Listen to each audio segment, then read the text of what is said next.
Yeah, that all sounds really great. I think this is going to be a rich episode. So let's, I guess, just jump into it.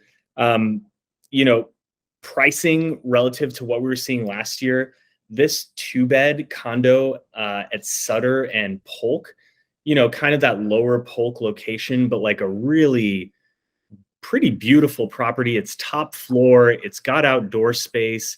It's actually 950 square feet. It's got a renovated kitchen. You can tell that the space is super light, super bright. Two full baths, two full beds. You have parking here. This is like incredible, incredible value. You can see the bathrooms are beautiful, parking super easy.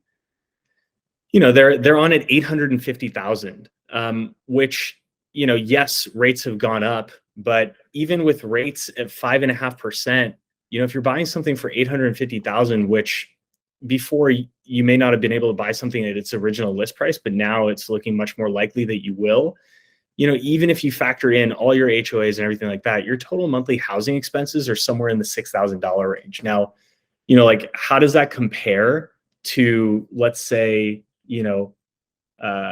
a year ago, it might have been at $1,100 a square foot times 950 square feet.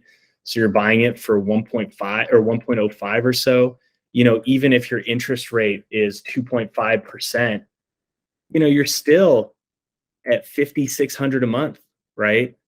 You're still, the minimum annual income for the loan is $155,000. Now let's go back. You only have to make $10,000 more a year in order to be able to afford it at current prices with the current rate. And your monthly expenses go up $300. But guess what? Instead of, the 20%, so right now your 20% is 170,000. Your 20% would have been 209,000. That's a $40,000 swing in actual cash costs for a property. So you're getting to keep $40,000 in your pocket that you could then put out as monthly payment, $400 a month, right? That's 10 years of payments that you're keeping in your pocket.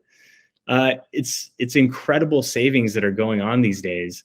And so that's, property one. I wonder if you have any questions about it.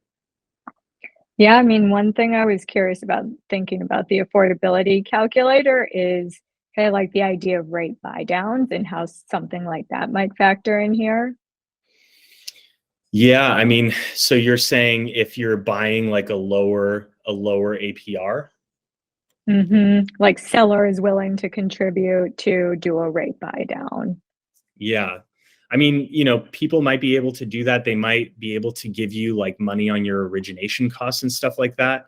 But often, and this is something that you have to massage with title, your lender will not want the seller to contribute more funds to the buyer than the buyer has to pay in cash closing costs.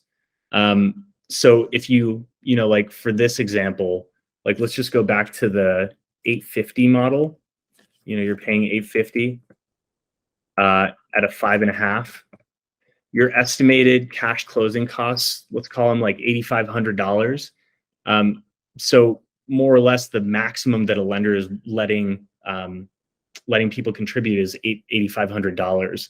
And people will contribute that if they're really feeling the urgency to contribute that.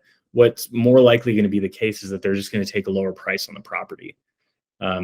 So that's an interesting question and an interesting thing to think through.